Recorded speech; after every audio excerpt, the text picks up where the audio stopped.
Bugün Ağa müəllim, bu yaxınlarda sizin də məlumatınız olsun, Həqiqətin izində. Əslində biz o kitabın işığına bugün yığışmışıq. Biz elə bildik ki, bugün onu təqdim eləyə biləcəyik, amma müəyyən səbəblərdən bir balaca nəşrə gecikir. Amma mən ona köklənmişəm, çünki azdan çoxdan o kitabın içində məlumatlıyıq bir oxucu olaraq. Hər halda həqiqətin izi deyəndə insan üçün çox pərdələr faş olur. Mən düşünürəm ki, həqiqətən gedən yol Samirə hardan başlayır? Sevgidən başlayır da, həqiqətdə o inamdan kök atır. İnsan övladı, sizin təbirincə desək, amma həm də bir həqiqətdir ki, bir ovuc torpaqdan yaranır da, mayası sudur. Sonra neynir? O su ilə həyat tapan Adəm balası, axır əvvəl sonra neynir də, torpağa qovuşur bir mühacir olaraq. Yəni bu mənada kamilləşmək üçün, böyümək üçün neynirik? Mənamızı tapırıq. Gəlin yenə tapaq mənamızı sizlərin sayəsində. Necə tapaq, nə cür tapaq, bu qədər yazsaq da, oxusaq da, danışsaq da. Amma fikir verirsiniz, axıra qədər yenə də nəyisə və nələrisə bilmirik. Allah axıra qədər öz sirrini bizlər üçün faş eləmir. Amma hər halda, əvvəla sizi təbrik edirəm. Çox sağ olun. Hal-hazırda əlimizdə olmasa da o kitab Ağa müəllim. Çox dəyərli bir kitabdır, mütləq şəkildə tövsiyə edirəm. Hər kəsin, bütün oxucuların stol üstü kitabı olsa gərək. Biz o kitabda öyrənəcəyik, yəni bizi Allah yaradıb, o ruhumuzdan necə istifadə edək ki, şəxsiyyətə çevrilə bilək bütün mənalardan. Gəlin bir yerdən başlayaq, buyurun. Buyurun Ağa müəllim. Çox sağ olun Səyara xanım. Mən də sizi təbrik edirəm, təşəkkür edirəm sizə.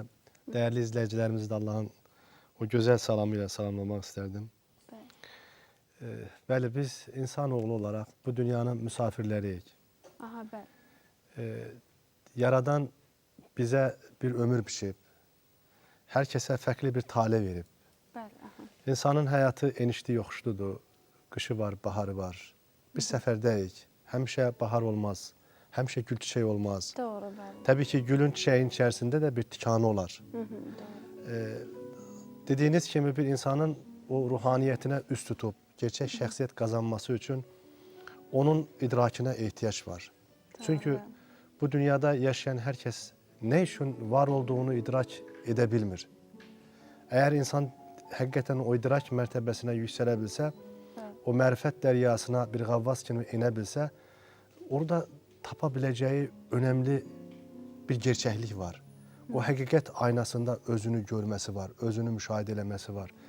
Və insan orada Həzrəti Muhammed Aleyhissalatu vesselamın bir hədis-i şərifində də buyurur ki, deyir ki, mən arafə nəfsəhu, arafə rabbəhu.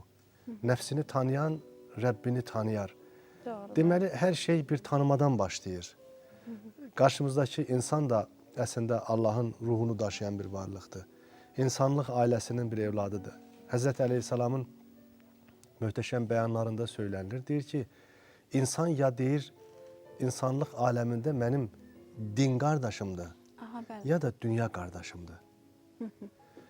Görün, nə qədər qucaq açıcı, nə qədər insana isti olan yaxın bir münasibət var. Baxmır dəridən, baxmır insanın varından, dövlətindən, şöhrətindən.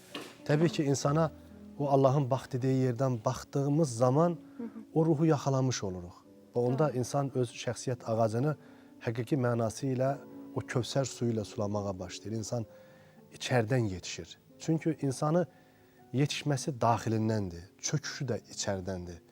İnsan da belə, ailə də, cəmiyyət də belədir. Bəli, mənəviyyatı qüvvətli olan bir ailə, bir cəmiyyət güclü olur. Amma bir ailə də, bir cəmiyyət də mənən yoxsul olduğu zaman çöküş başlayır.